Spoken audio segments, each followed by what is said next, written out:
A vida além da sepultura, Ramatiz, Estilo mais e Atanagildo. Pergunta: mas em face das leis divinas, o sofrimento e a humilhação que sofreste não bastavam para evitar-vos o assalto das vibrações venenosas provindas de Anastácio após a vossa desencarnação? Porventura, já não haveis resgatado na terra a dívida para com ele? Cremos que, sob tal disposição, o vosso sofrimento moral deveria estar exatamente na hora da vossa desencarnação. Não é assim, Atanagildo? Repeti-vos a equanimidade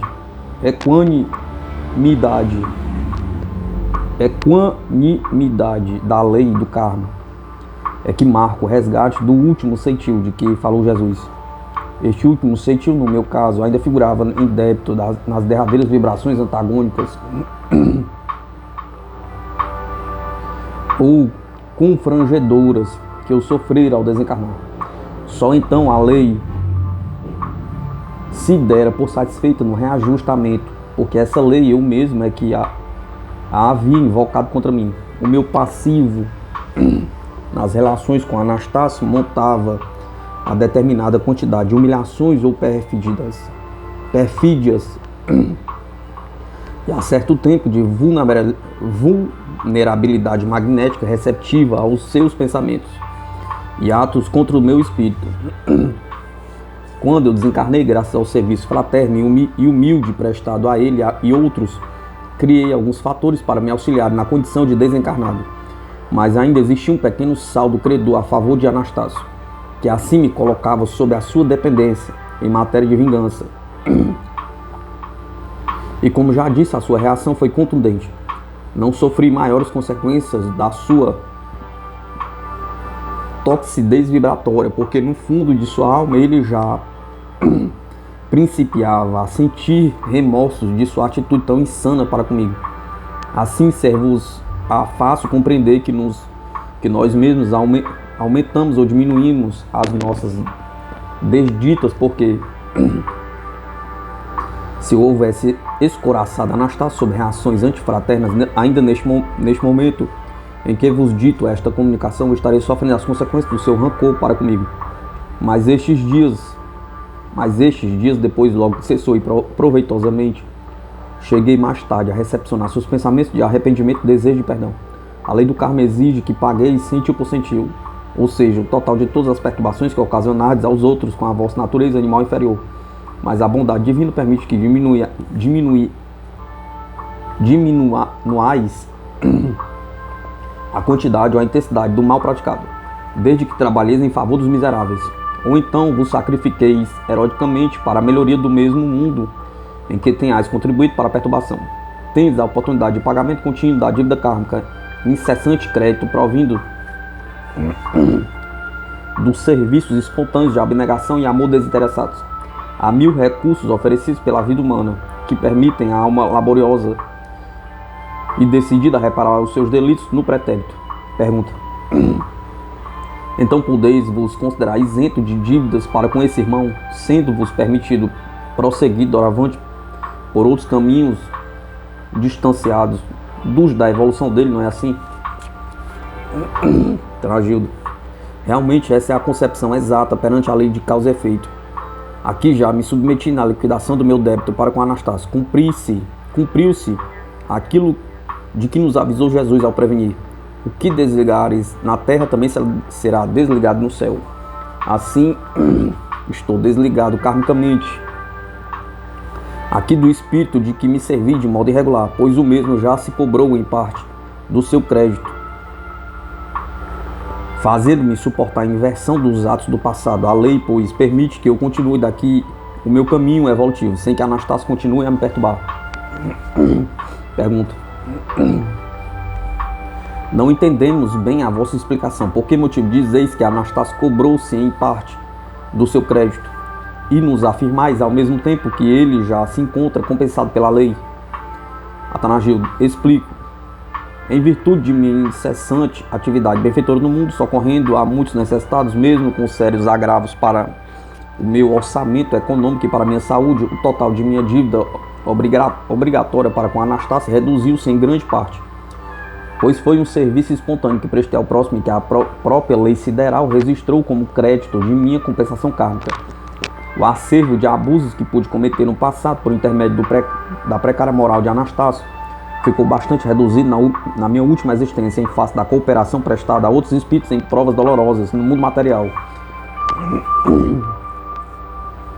Daí se infere que a lei é rigorosa, mas é justa, que o Pai é fundamentalmente amor e não simplesmente justiça. Compreendereis agora por que motivo Anastácio cobrou-se em parte do seu crédito, pois o que lhe devia não foi pago integralmente. Uma parte foi levada à conta dos auxílios que prestei aos necessitados, de mim se acercavam, e desse modo minha dívida total ficou cancelada. Pergunta: o espírito de Anastácio ainda se encontra encarnado na Terra?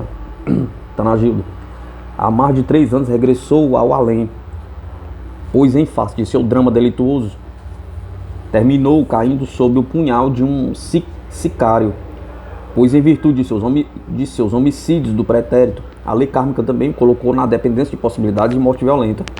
É óbvio que se ele tivesse dedicado a fundo a sua renovação interior, exercendo amor, serviço ao próximo, renunciando às suas deliberações vingativas, essa mesma lei severa não só o afastaria das zonas de maior proteção do mundo físico. A lei severa não só o afastaria para as zonas de maior proteção do mundo físico, como também lhe favoreceria com novos ensejos de longa vida. A Terra, como divina escola de educação espiritual, não se revolta contra o aluno que tenta reparar o curso perdido, embora para isso tenha que repetir novamente as lições atrasadas. É claro que Anastácio não se reencarnará para morrer de propósito nas mãos de impiedoso assassino, pois isso nos faria supor sem dúvida que alguém se transformaria fatalmente em homicida para que fosse cumprido o seu destino trágico. Na verdade, a lei kármica o situara no meio onde havia maiores possibilidades de ser vítima de violência, quer por se encontrar entre maior número de homicídios em potencial, quer por se achar ligado a 2 adversários vingativos que haviam sido suas vítimas no pretérito. Não defrontamos como um destino implacável e confeccionar homicidas. Não defrontamos com um destino implacável a confeccionar homicidas para que se tornem instrumentos kármicos punitivos das infrações do passado. A lei apenas aproxima adversários que se unem dentro de suas próprias afinidades e tendências espirituais, e por esse motivo termina punindo-se entre si, ainda sob a mesma lei que os semelhantes curam os semelhantes. Pergunta: depois da desencarnação de Anastácio, já o tendes encontrado no além? Ataragildo: já vos disse que a lei kármica me desligaria da contingência de me envolver nos futuros ciclos reencarnatórios de Anastácio, porque eu já resgatara a contento o total do meu débito para com ele, mas isso não me priva de espiritualmente prosseguir em seu auxílio, pois o meu atual conhecimento espiritual só o identifica como irmão ignorante necessitado de urgente socorro. Anastácio não significa para mim um adversário a exigir direitos compulsórios. Doravante será o meu pupilo, a alma que me cumpre proteger com sincera dedicação, quer seja no espaço, quer seja em reencarnações futuras.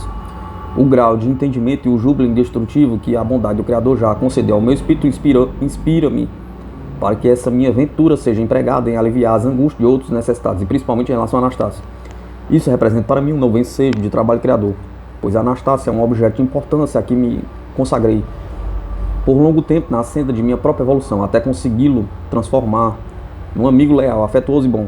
Em verdade, esta minha norma de ação é um processo comum e extensivo a todos os espíritos bem intencionados, pois aqueles que progridem tomados de novos ideais e propósitos superiores reconhecem que a sua libertação em definitiva da carne será mais breve se também se decidirem a proteger os seus próprios algozes do passado.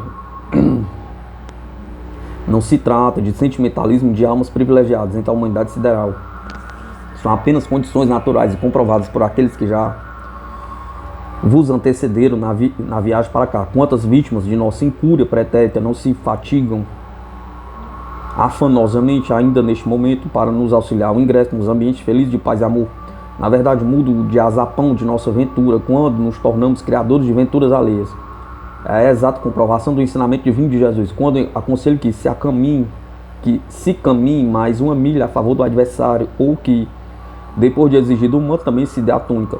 Quando isso nos ocorre em sua divina espontaneidade, em quaisquer laivos de vaidade, sem quaisquer laivos de vaidade ou interesse mesmo espiritual, é porque Deus então já flui por nosso intermédio, porque refletimos parte de seu amor incondicional. A metrópole do grande coração.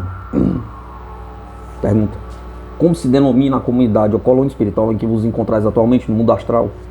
Atrajuda: em face do grande número de espíritos que habitam a região em que me encontro e da multiplicidade de labores e objetivos de educação espiritual, que também recordam certas atividades terrenas, a iluminada cidade do mundo astral em que resido bem merece ser conhecida na pitoresca linguagem do além, como sendo a metrópole do grande coração. Quando nós a observamos à distância, recordamos-nos de que dos seus serviços amorosos às almas fatigadas libertas da carne. Ela significa realmente a figura do magnânimo coração que se recorta no seio de infindável massa astral de uma suave azul esmeralda. É um dos mais encantadores oásis sediados na esfera astral e devotado ao socorro do viandante que atravessou o deserto da vida física, compondo-se de sublime comunidade de almas benfazejas que operam na zona que envolve certa região do Brasil. Os seus mistérios são sempre de paz e de progresso em relação àqueles que procuram fazer da vida um motivo de elevação, de elevada educação espiritual. Pergunta: trata-se de um agrupamento astral que faça lembrar alguma organização terrena no gênero? Tá na Gilda. A metrópole em que me encontro faz lembrar algo semelhante a uma das mais belas cidades terráqueas, constituída de todas as suas edificações, ornamentos e recursos de vida em comum, porém distingue-se de modo indescritível quanto ao seu padrão moral superior e às suas realizações exclusivamente destinadas à aventura da alma. Ali tudo foi feito exclusivamente em favor do bem comum, sem preocupações de classe, hierarquias ou organizações de destaque. A metrópole do grande coração é um formoso laboratório de alquimia espiritual, no qual se formam os moldes dos futuros anjos do Senhor dos Mundos. É liderado por costumes brasileiros, mas a maior parte de sua direção e o maior número de seus habitantes são almas que habitaram anteriormente, por um longo tempo, a Grécia e a Índia, motivo pela qual ainda conserva algumas características do espírito filosófico, artístico, devocional e um tanto irreverente dos conterrâneos buliciosos da pátria de Sócrates, Platão e Alcebíades. Pergunta: qual a diferença dessa metrópole em relação ao modo de vida de nossas cidades terrenas? Está na ajuda.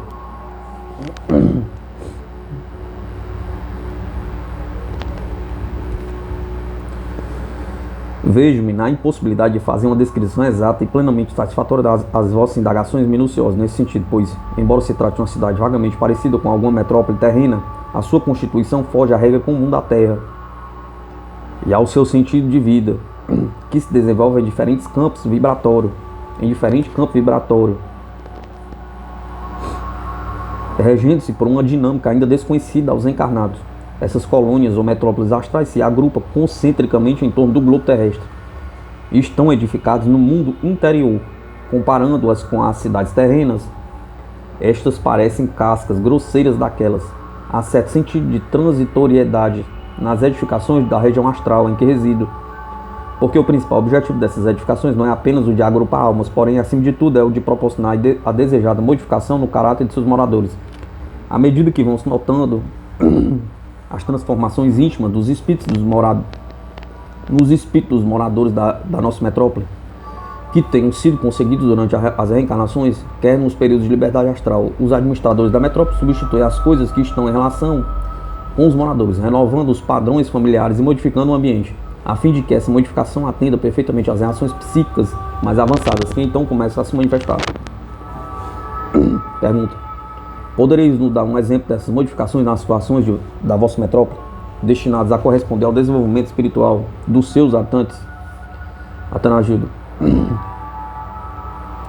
conforme o padrão espiritual já alcançado pelos espíritos da nossa metrópole durante as suas consecutivas reencarnações, vão se processando modificações no ambiente de sua morada astral, A transitoriedade nas edificações de nossa metrópole é explicada pela facilidade de se poderem ser substituídas e adaptadas rapidamente a novos projetos, porque no mundo astral as configurações servem apenas de moldura e amparo estético às realizações íntimas de seus moradores, e não para exibições públicas de direito e propriedade.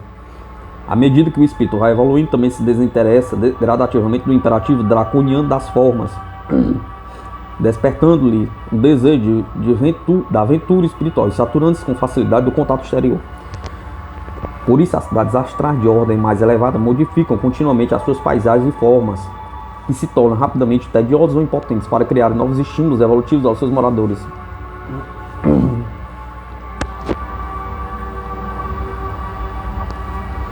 Pergunta: qual é a diferença fundamental dessa transitoriedade no mundo astral em relação à natureza definitiva das coisas terrenas?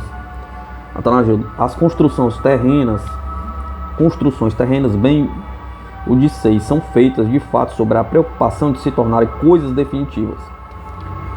Como sempre, existe entre vós a preocupação de as transferirdes como herança aos filhos e aos netos.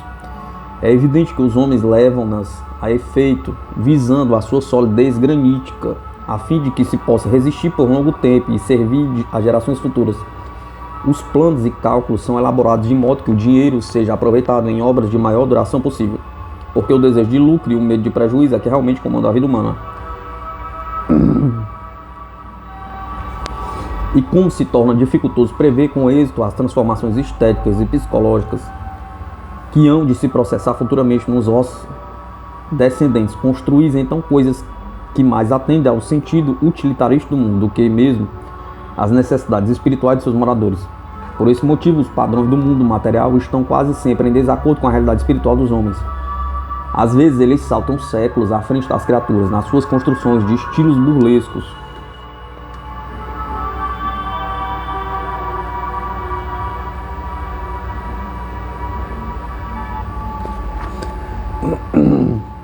Precipitados, ou então se mantêm graníticos, como na maioria das cidades europeias. Sem dúvida, é difícil acomodar com exatidão o grau interior do homem com seu prolongamento exato e exterior, porque as comunidades terrenas são compostas de almas situadas em todos os extremos da gama espiritual. Entretanto, numa coletividade como a da metrópole do Grande Coração, já existe essa harmonia seletiva de almas que tende regularmente a um gosto e aprimoramento espiritual, algo semelhante, que possibilita efetuarem-se reformas no conjunto e elas satisfazerem a todos, exceto que na Terra já se esboça uma nova índole criadora, em que as edificações se apresentam mais leves e menos graníticas, portanto mais fáceis de serem substituídas na conformidade incessante do progresso estético e espiritual das criaturas. Quanto a essa transitoriedade em nossa metrópole astral, melhor vos direi que se trata de admirável elasticidade do meio, que se modifica em perfeita correspondência com as alterações que se verificam na intimidade dos seus próprios moradores. Pergunta: agradeceríamos algum exemplo que melhor nos esclarecesse quanto a essa substituição das coisas e edificações do mundo astral, assim que elas se tornem potentes para criar novos estímulos ao espírito? Podereis dá-lo? Atanagildo: dar-vos-ei um exemplo que talvez vos sirva de paradigma para tirar ilações mais amplas do que vos tenho dito. O belo ajardinamento que cerca os edifícios destinados ao preparo científico e artístico dos candidatos a futuras encarnações na Terra é um dos locais onde mais se sente no ar essa impressão de transitoriedade que vos tenho enunciado. É como se aquelas flores e ornamentos permanecessem incessantemente à espera do jardineiro, que teria de lhes modificar as configurações comuns e a todo instante os canteiros de flores que decorrem os caminhos de entrada desses edifícios, por mais exóticos, belos e impressionantes que apresentem a visão, são imediatamente substituídos por outros novos tipos desconhecidos ou aprimorados, assim que os mentores e os técnicos da metrópole verificam que os estudantes já estão se tornando indiferentes à sua cor, forma ou beleza. Isso acontece porque as coisas que existem em nossa metrópole, sob qualquer sentido ou aspecto, servem como propulsores que ativam a dinâmica de pensar nos moradores. Excitam, despertam reflexões novas e parecem rejuvenescê-los, sempre porque em suas mutações contínuas não só evitam a saturação espiritual, como também apuram o sentido criador da alma. Não há dúvida de que o panorama de nossa esfera lembra algum recanto modesto do paraíso bíblico, mas não se incentiva aqui a exclusiva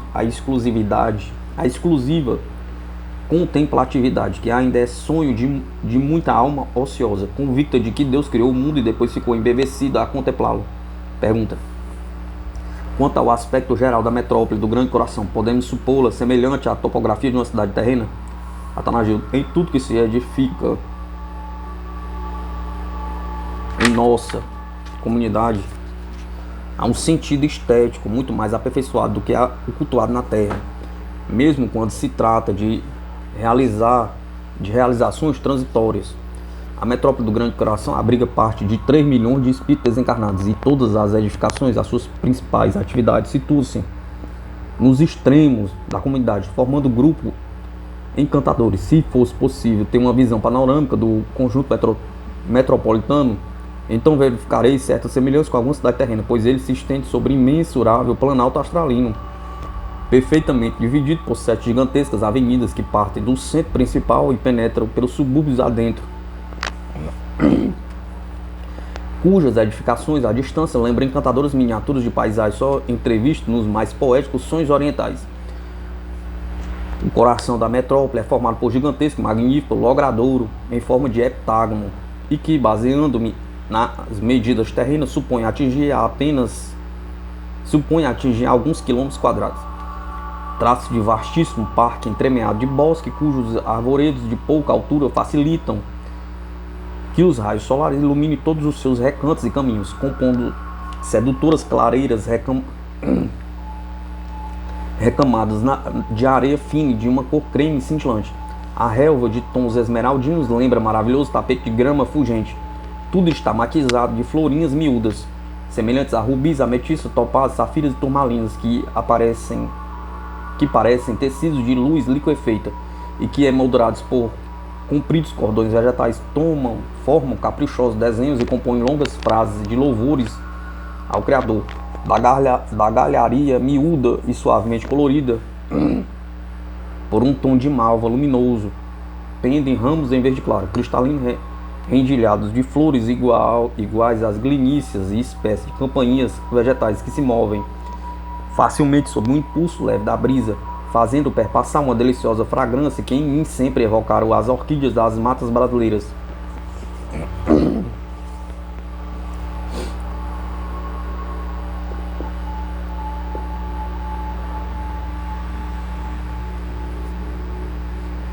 Todos os jardins, bosques, avenidas e clareiras foram edificados sob genial simetria, naturalmente previsto dentro de um plano geral, antecipado, que abrange toda a beleza geométrica e panorâmica da metrópole. Esse logradouro, que forma o coração da verdejante cidade astral de minha moradia, apresenta o máximo de capacidade, beleza e harmonia jamais produzido por qualquer sábio, engenheiro ou artista terreno. Pequeninos regatos que formam cordões líquidos orlando ambos os lados das avenidas principais, depois coleiam entre as frondes perfumadas, lembrando a figura de preguiçosas serpentes prateadas, que então se despejam em 7 lagos artificiais. 5 destes lagos são rodeados por delicados e espaçosos pavilhões multicores, feito de um elemento vítreo desconhecido para vós, e que ao longe refugem como se houvesse sido talhados diretamente em blocos de pedra preciosa. São cobertos por vistosas cúpulas translúcidas em tons dourados, lilás, esmeraldinos e de verde claríssimo. Circundam os lagos, lembrando cuidadosa moldura refulgente no seu colorido pitoresco. Aí nesses atraentes pavilhões aqui se distribuem os salões de concertos, teatros educativos sobre os históricos das reencarnações, exposição de flores, casas de música que nos períodos de comemorações especiais executam desde os temas folclóricos dos ascendentes espirituais da metrópole até as majestosas sinfonias que fluem do alto nas asas da inspiração angélica. Pergunta: disseste que 5 desses lagos são rodeados de pavilhões multicores. Por que não sucede o mesmo com os outros 2 lagos artificiais restantes? Atanagildo: no centro exato desse grande logradouro, que vos podereis lembrar vagamente uma gigantesca praça terrena, e que constitui o coração da nossa metrópole, encontra-se edificado magnífico templo destinado às orações coletivas, cuja entrada principal está voltada para o oriente. Os 2 lagos a que vos referi ficam em direção sudoeste-noroeste da porta principal do templo, não estão circundados pelos pavilhões de natureza refulgente, mas cada um possui no centro das próprias águas um espaçoso estrado de substância leitosa, decorado numa tonalidade esvanecente de rosas lilás, absorventes de luz. Nessas majestosos palcos aqui então se executam os mais fascinantes bailados sidéreos, em que a graça e a emotividade espiritual atingem níveis tão elevados que todo o ambiente se sensibiliza e adquire um contato mais direto com as altas esferas, a festa do céu.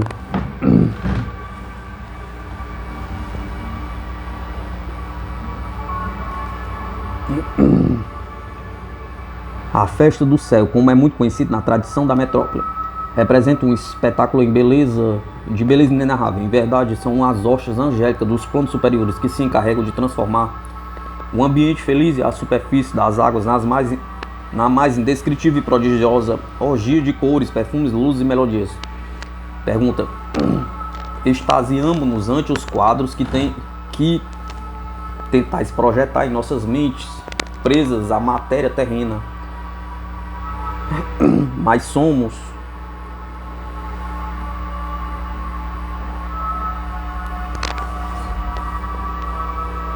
de parecer que muitos hão de considerar as vossas descrições como apenas um louvável esforço literário. Atanagildo: não desconheço o fundamento de vossas desconfianças, porquanto bem sei que estes relatos, pelo exagero das descrições, como que copiam o esforço imaginativo dos vates românticos, sem dúvida. Para alguns, o que descrevo será levado à conta de ingenuidade ou de espécie de conto das 1001 noites.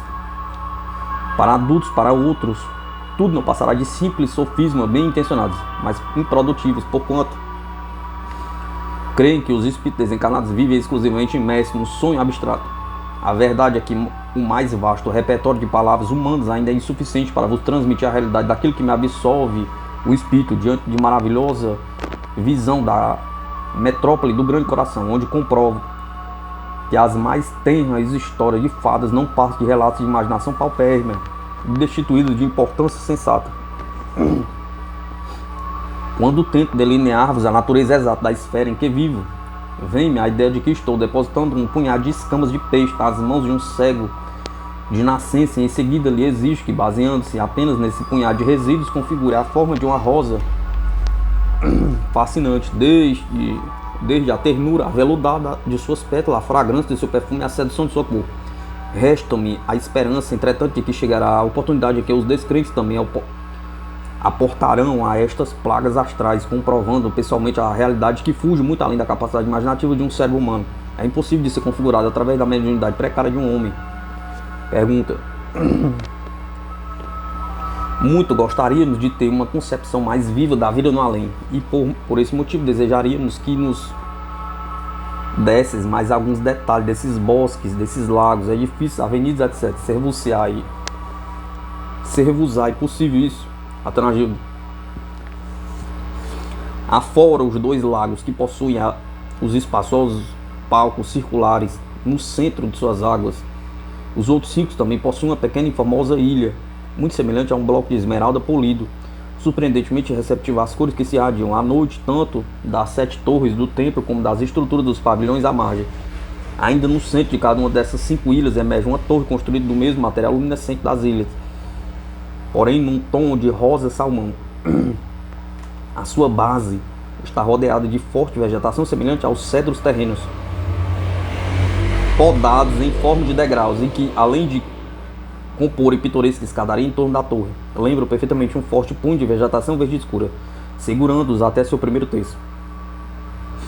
Mais acima forma-se vistoso caramachão de flores entrelaçadas na mais inextricável rede de pétalas, ramos e corolas, cujas cores vão desde o amarelo gema de uva até o carminho aureolado de uma rosa clara. Por entre os canteiros, recortados na forma de corações de uma tonalidade verde seda, situa-se grupo de flores esguias belíssimas, parecido com as hastes do trigo novo, lembrando os desenhos coloridos das casas dos pavões. Elas balouçam suas pontas sob reflexos rosos, lilás e azul siderel, exalando um perfume que sempre me faz lembrar algo como jasmim ou a mirta terrenos.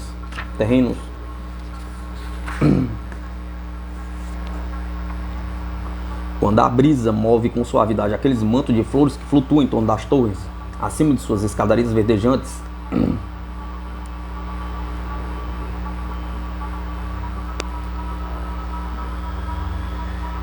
recordam facilmente a figura das riquíssimas mantilhas das jovens sevilhanas, onde os tons coloridos se diluem numa névoa de armínio que o sol transforma em esvoaçante poeira luminosa. Observadas à distância, essas torres que emergem das pequenas ilhas refulgentes lembram finíssimas agulhas de um azul esverdeado, cuja metade inferior é guarnecida pelos mais deslumbrantes camacharões de flores, como se fossem talhados diretamente num bloco de luz colorida. No entanto, todas elas possuem espaçosas salas circulares em seus topos, com assentos circunscritos em torno dos estrados centrais, à prova de acústica. Diretamente dessas salas é que procedem as músicas que perpassam continuamente sobre o bosque todo da metrópole, ativando o sentimento espiritual das criaturas e ajustando emoções angélicas. Durante determinado tempo funciona um conjunto musical em cada ilha, contemplando-se todos sinfonicamente, na execução graças à feliz distribuição de diferentes grupos instrumentais em cada um das cinco torres situadas nas ilhas.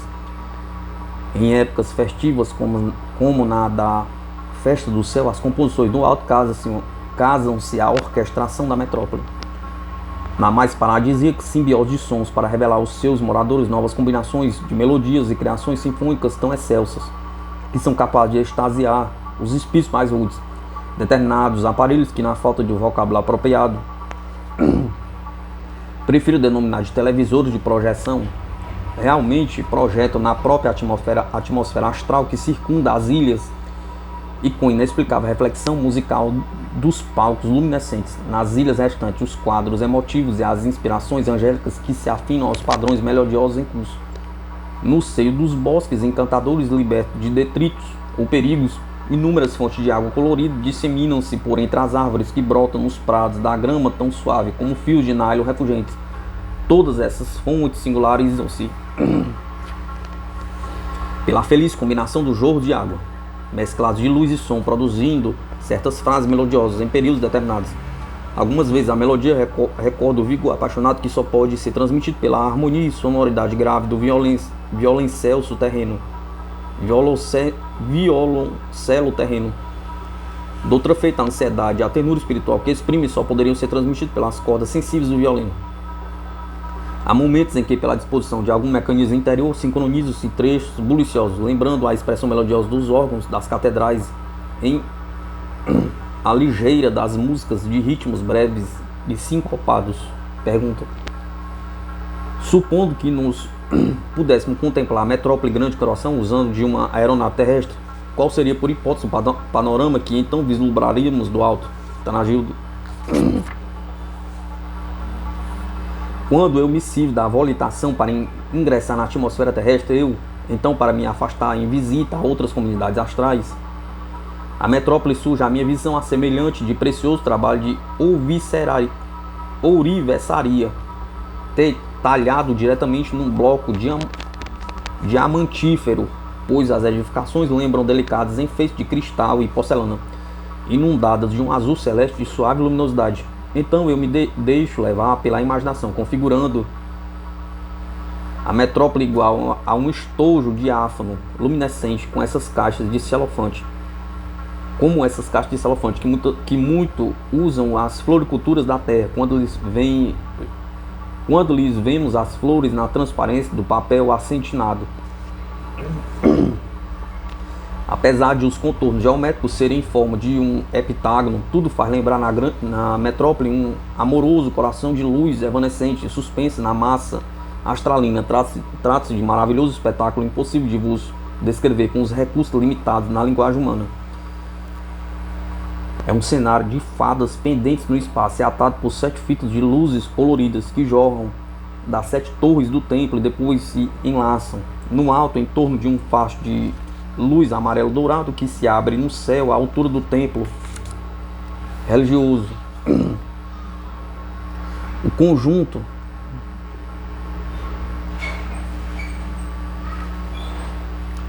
completo da cidade astral do grande coração, além da aura que vai do azul claríssimo até o suave lilás, tem um halo luminoso que retrocede de luz e então aviva alguns tons sobre outros, conforme a maior ou menor intensidade das correntes magnéticas, que se intercambiam em surpreendente vivacidade e descem das zonas superiores daquela região. Pergunta.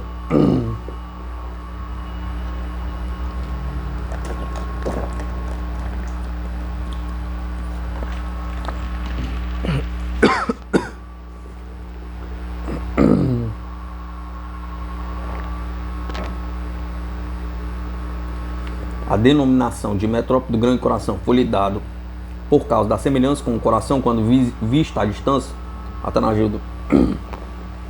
A denominação proveu da ideia de se fundar uma colônia de socorro espiritual no seio do astral selvático, que, em sentido perpendicular ao Brasil, o que significasse um coração sediado nas trevas do sofrimento espiritual.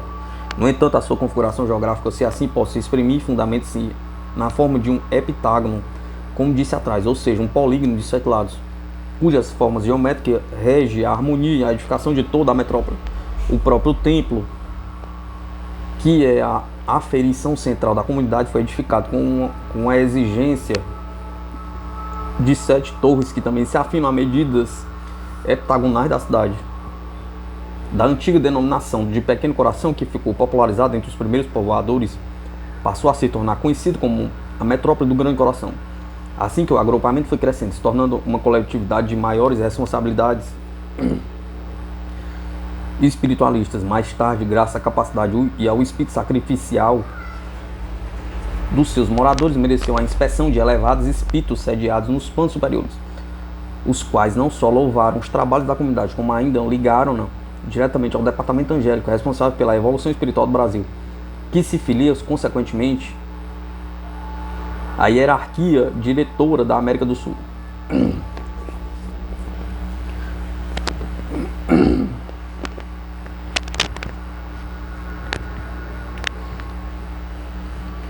Depois disso é que foi traçado o plano do templo Augusto com as 7 torres, em substituição à velha casa de orações, que só poderia operar enviando vibrações cordiais ao astral inferior, sob a inspiração direta desses elevados arquitetos do alto, que conhecemos como os senhores do pensamento disciplinado. Os edificadores mentais de nosso metrópole submeteram a substância destinada ao templo a processos que não estou autorizado a revelá-los, demorando-se principalmente na construção da torre principal, que se volta para o Oriente, onde se encontra o elemento divino que representa o canal da união do nosso plano com a fonte da divosa das comunidades angélicas da 7ª esfera. É por isso que à noite, quando vejo a metrópole à distância, ela me parece prodigioso mundo de fadas suspenso na região superior, como se o céu se abrisse, deixando escoar a encantadora pirâmide de luz, cujo ápice cintila como trêmulo fio de luz colorida, pendente nas mãos de dadivoso anjo. Então melhor se pode verificar o efeito divino do magnetismo angélico que flui do alto, pois cada uma das torres cintila em matizes diferentes, que depois convergem para a cúpula do santuário e se polarizam num branco imaculado, que revitaliza e sublima o energismo das criaturas que se encontram presentes no interior do templo. Pergunta.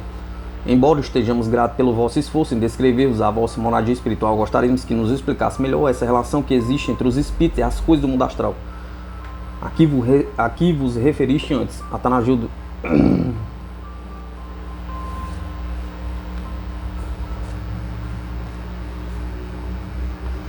Como exemplo dessa vivíssima relação entre as coisas e os seres daqui, narravo-eis o que acontece num dos vastos pavilhões destinados exclusivamente às crianças, e que fica situado entre caprichosos canteiros de flores no centro de um dos bosques refrescantes. Qual deveria ser a relação fundamental, psíquica, entre as cantigas e as danças infantis desse agrupamento de crianças e o bosque e as frutas dos jardins adjacentes? Pergunta. Para os técnicos daqui, o que mais lhe interessa era encontrar o diazapão, capaz de identificar a alegria miúda, o dinamismo festivo, a inocência, a espontaneidade dos pequeruchos.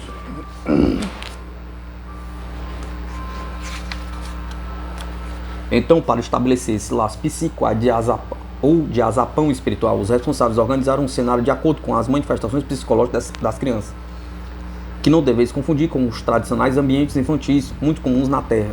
e que só lhes visam o nível mental.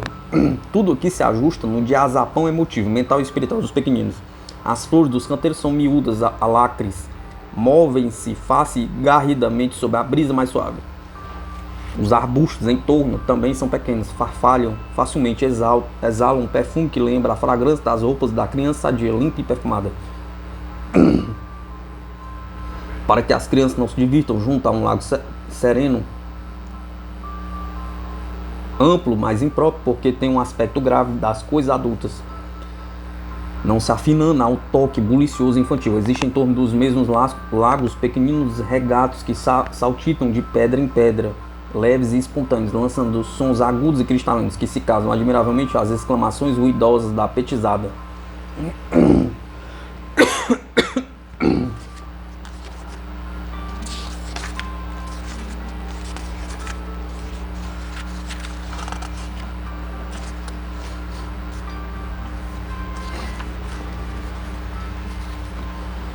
Os edifícios em que vivem as crianças são pavilhões rendilhados de ornamentos inquietos e ricos de cores que parecem associar-se aos movimentos infantis, pois em face da natureza cristalina ou etérea da substância astral de nossa moradia forma-se uma amalgama policrômico que a tudo fertiliza e anima sob a mesma disposição festiva.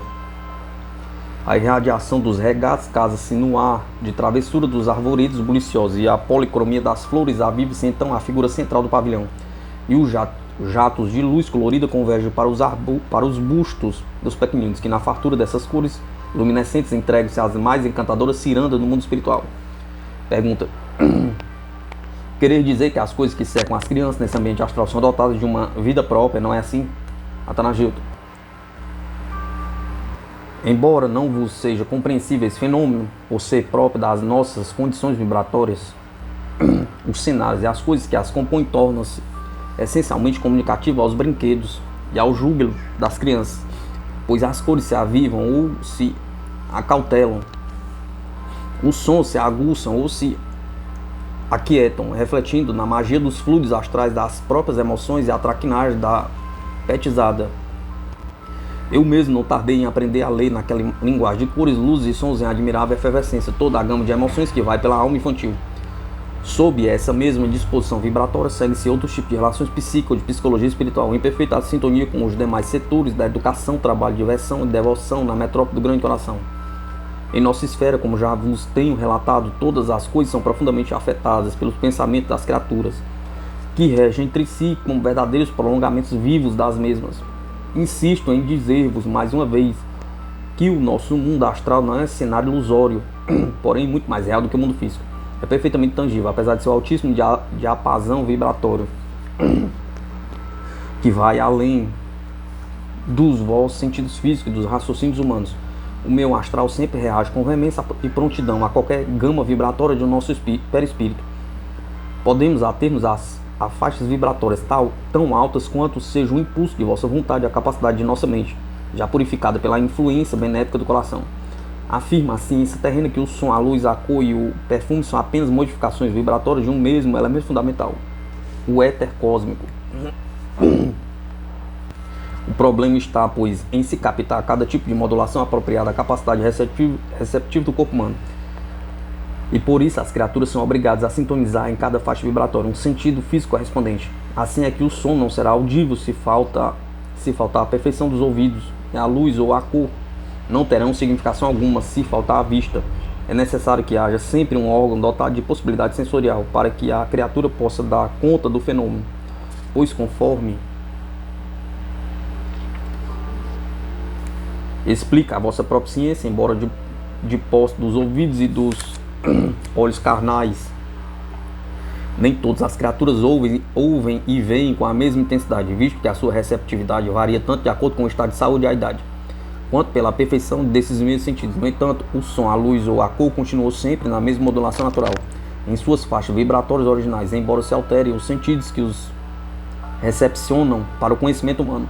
Eis, pois, a grande diferença entre o fenômeno do plano astral, em que os desencarnados o captam diretamente no seu campo original vibratório, através da sensibilidade delicadíssima de seu perispírito, fazendo mergulhar diretamente no oceano das vibrações puras dos fenômenos da luz, da cor, perfume ou som. Pergunta: quais são as qualidades exigidas para que os espíritos possam habitar colônias ou metrópoles semelhantes ao grande coração? Atanagildo: o tipo espiritual eletivo para agrupamentos semelhantes ao da metrópole do grande coração deve, em primeiro lugar, ter desenvolvido regularmente em si a característica universalista em todos os sentidos e relações da vida humana. É preciso, portanto, que haja ultrapassado o sentimento sectário em matéria de doutrinas ou de religiões demarcadas por fronteiras dogmáticas.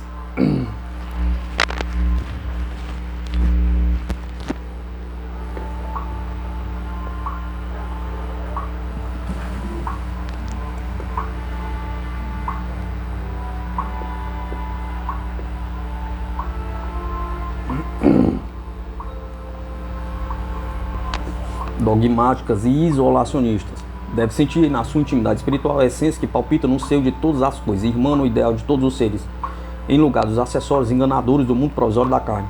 O verdadeiro alicerce da aventura dos moradores de nossa metrópole está no entendimento, na serenidade espiritual que só se pode obter à distância das preocupações com castas sociais, dos partidarismos religiosos ou preferências nacionalistas que sempre perturbam o júbilo coletivo. Sem dúvida, a nossa metrópole não comporta tipo de criaturas que se creem de posse exclusiva da verdade, enquanto que os seus irmãos devem sempre se encontrar completamente equivocados nos seus postulados doutrinários. O que importa aqui é a realidade de um sentimento puro e afetuoso, unido à sincera alegria para com a felicidade do próximo, seja ele esquimó, zulu, francês ou hindu. Interessa-nos fundamentalmente o júbilo alheio e a manutenção de um gozo espiritual íntimo entre todos, muito antes de qualquer interesse pessoal. Essa harmonia e integração em nossa consciência espiritual, sem barreiras emotivos e choques mentais, como ocorre permanentemente na comunidade do grande coração, é que nos transforma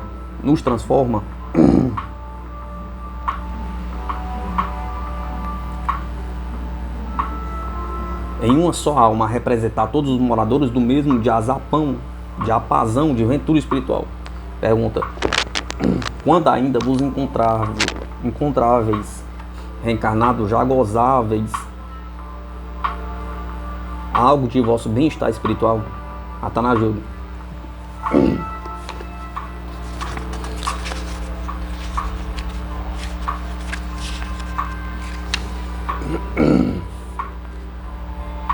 só após a minha desencarnação é que pude realmente comprovar os motivos exatos da felicidade da alma, que se opera lentamente através das jornadas dolorosas pelos caminhos tortuosos da vida material. Não tenhais dúvida, essa felicidade só se consegue pela libertação completa das formas das paixões do mundo transitórios. É pena que a maioria das criaturas humanas ainda não tenha conseguido sequer libertar-se das seitas ou dos ferozes nacionalismos pátrios. Em minha última existência no Brasil, sempre fui avessa aos conflitos emotivos e às discussões estéreis que surgem por causa das diferentes crenças ou doutrinas políticas, religiosas ou mesmo filosóficas. Não me preocupava em impor os meus conhecimentos simpáticos a quem quer que fosse, considerando-os melhores ou mais verdadeiros. Cuidava de servir sem interesse ou indagações susceptíveis de desconfiança. Tratava de aumentar a área do meu sentimento e afinar a minha consciência para a maior receptividade aos pensamentos alheios. Algumas vezes cheguei a penetrar num estado de ventura indescritível, tomado por maravilhosa sensação de paz e de beleza espiritual, que alguns denominam de êxtase e os hindus costumam chamar de samadhi, estado em que a consciência individual une-se basicamente à consciência cósmica do Pai. Pergunta: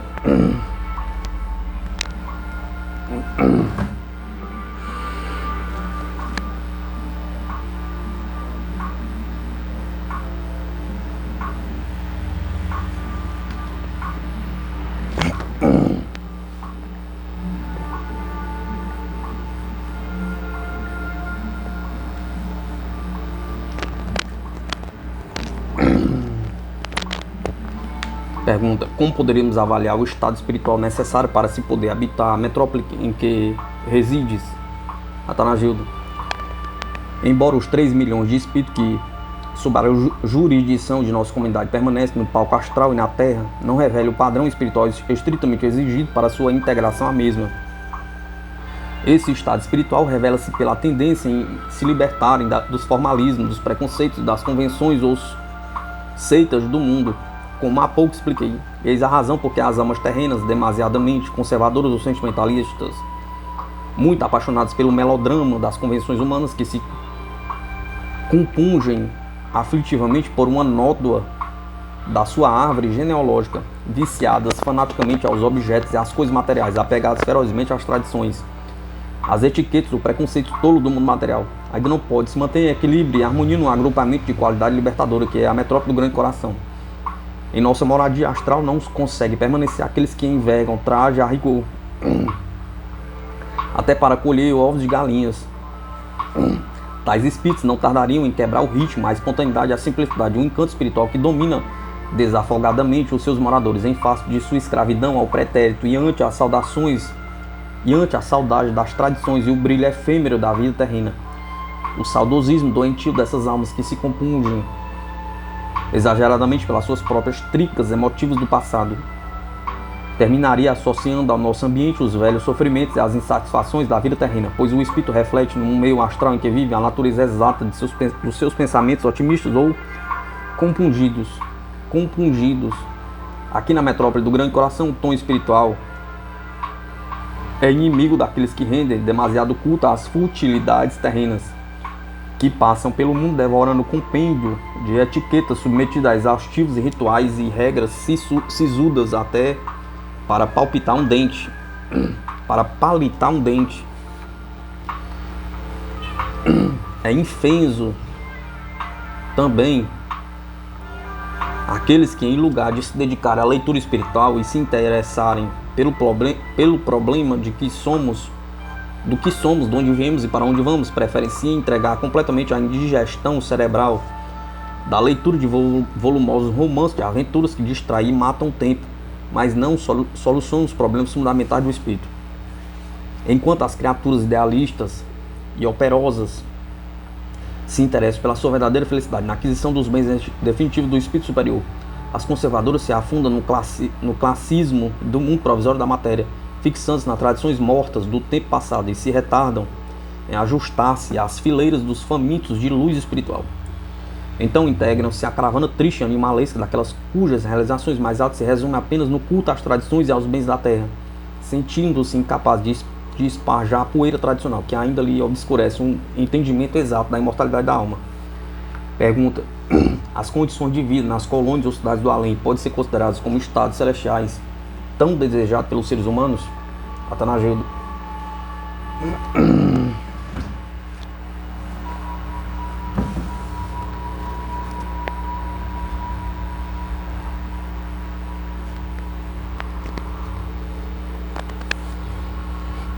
A mim sim afigura que existem vários céus, pois os lugares que já pude visitar após a desencarnação variam um dos outros, tanto em beleza panorâmica, intensidade de luz e expressão musical, como também pela grande diferença de seus sistemas de vida.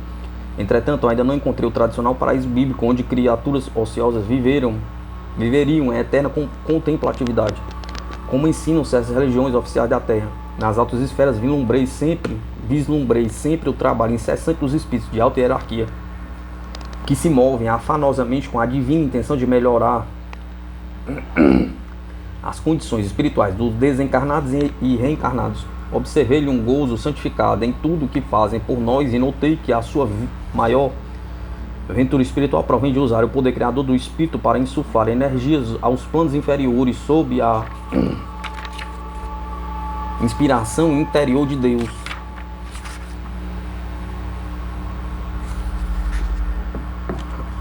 Não encontrei por aqui aquele tradicional céu das velhas oleogravuras hebraicas, em que os santos e os anjos entoavam cantachões e hosanas a Deus, glorificando-o através da música de mal acabados instrumentos anacrônicos daquele tempo, cujos acordes desafinados perderiam para o mais singelo saxofone moderno.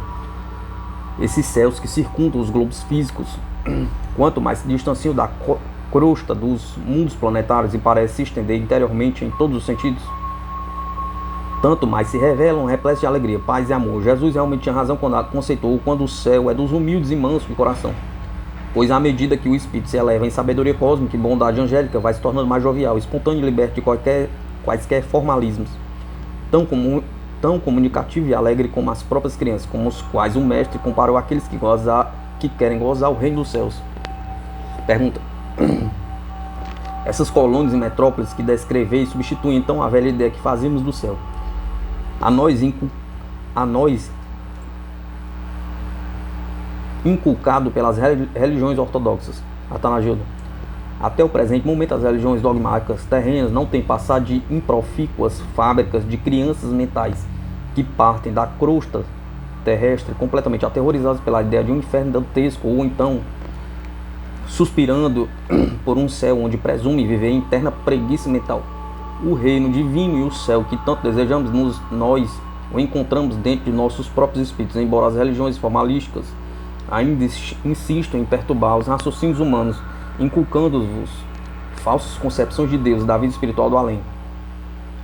Depois que entregamos o corpo carnal ao prosaico guarda-roupa do cemitério, espantamos-nos ao constatar as incessantes atividades criadoras que existem em todos os departamentos do cosmos, sob a égide direta dos mais avançados prepostos e hierárquicos de Deus, com o fim de espalhar o bem e a felicidade para o espírito humano.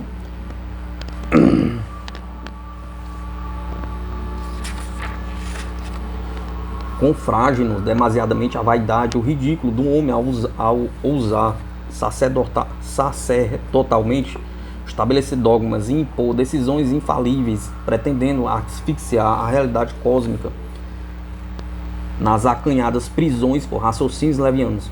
Não podeis avaliar os enormes prejuízos que esses dogmas sectaristas ainda causam à mente dos religiosos infantilizados e que, após a desencarnação, aqui aportam desorientados quanto à realidade da vida do espírito.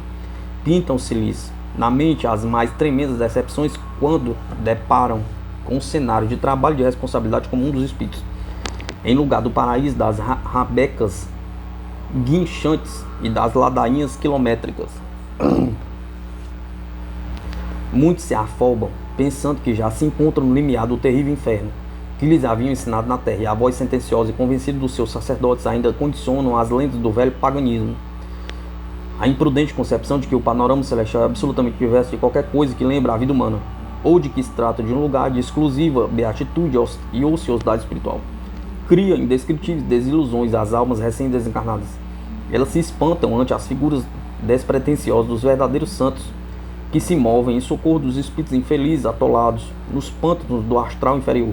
Desiludem-se ante a comprovação de que no além ainda se repete o serviço costumeiro da terra, duvidando de que os desencarnados ainda devam lutar pela sua incessante renovação espiritual, sob a demonstração irrefutável da realidade.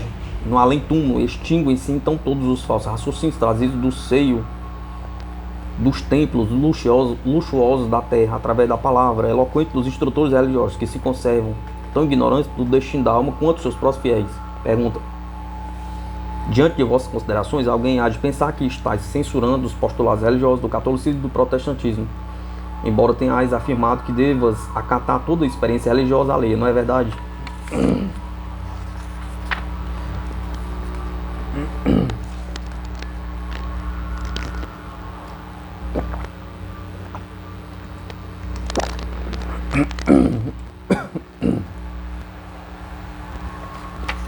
Atanagildo: evidentemente, o amor é que deve predominar acima de qualquer discussão religiosa ou crítica alheia, nas quais devemos sacrificar os nossos caprichos e vaidades, em lugar de nos considerarmos o supremo detentor da exclusiva verdade de nossa crença, e assim não ferir o próximo e não despertar-lhe a mágoa no coração. No entanto, o esclarecimento sensato e libertador para que a alma alcance mais cedo a sua própria aventura espiritual, de modo algum deve ser considerado como censura religiosa. Ademais, do lado de cá, não estamos censurando a quem quer que seja, mas tão somente mostrando a realidade do que se passou aqui e alentando a humanidade terrena sobre a má interpretação do que seja a vida depois da morte. Sem dúvida, Krishna, Sócrates, Buda, Jesus e mesmo Allan Kardec foram verdadeiros revolucionários religiosos para poderem acelerar o progresso espiritual dos homens, sem que por isso devam ser considerados intolerantes ou sectaristas. Eles não pregaram seitas nem feriram postulados religiosos, mas apenas esclareceram princípios superiores que haviam sido deturpados pelos homens.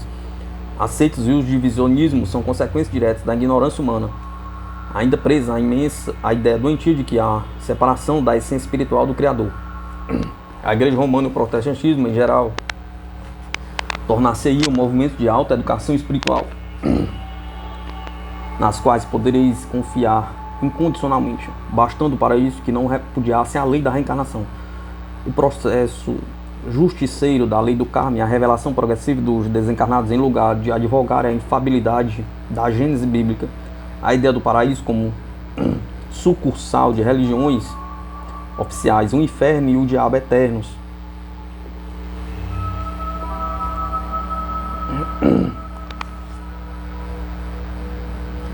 Que tanto desmentem a finalidade inteligente da criação divina. Mediante esse novo acervo espiritual que lhes garantiria a lógica doutrinária e desafiaria o sarcasmo do mundo, os postulados católicos, romanos ou os protestantes nunca mais seriam perturbados ou ironizados, tornando-se invulneráveis às críticas e às censuras materialistas, como hoje acontece assim esses credos. Poderiam satisfazer completamente aos fiéis do século atômico, expondo-lhes a realidade exata e inteligente do além, em lugar das historietas tão precárias e atualmente rejeitadas até pelos meninos do ginásio. É tempo de um homem terreno despertar para a realidade espiritual, a fim de assumir a responsabilidade do seu próprio destino, compreendendo que outros homens, mesmo quando representam riquíssimas hierarquias religiosas no mundo, não lhe poderão proporcionar a aventura que somente há de encontrar em sua própria intimidade. Importa, pois, extinguir para sempre esse arremedo e caricatura da verdadeira vida que vivemos no além, e que a teimosia sacerdotal ainda inflige às consciências imaturas dos homens terrenos, levando-os a crerem num panorama infantilizado e ridículo, a paródia do bom senso do Criador. Ao bom senso do Criador, o mundo astral é célula de trabalho digno, onde as almas operosas e sensatas laboram na organização da sua própria aventura eterna, mas sem os privilégios religiosos que tanto desfiguram a justiça e a sabedoria divinas, sem a esperança de renovação espiritual e a certeza de que Deus concede novos ciclos reencarnatórios para a alma se lavar da nódoa do pecado, nem valeria a pena tentar uma virtude tardia, carimbada por credos religiosos, mormente não tendo certeza se ela vos salvará após a morte física. Na situação de desencarnados que podem apreciar pessoalmente os efeitos daninhos das concepções infantis, achamos que seria culposa complacência silenciarmos a tal respeito. O conceito atual da vida humana, esposado pelo cidadão eletrônico do século XX, torna-se num grande absurdo se ele se deixar impressionar pela crença dos argumentos infantis do pecado original. Ainda é moldurada pela figura esquizofrênica de Satanás, já basta assoberbado com os seus caldeirões de água fervente.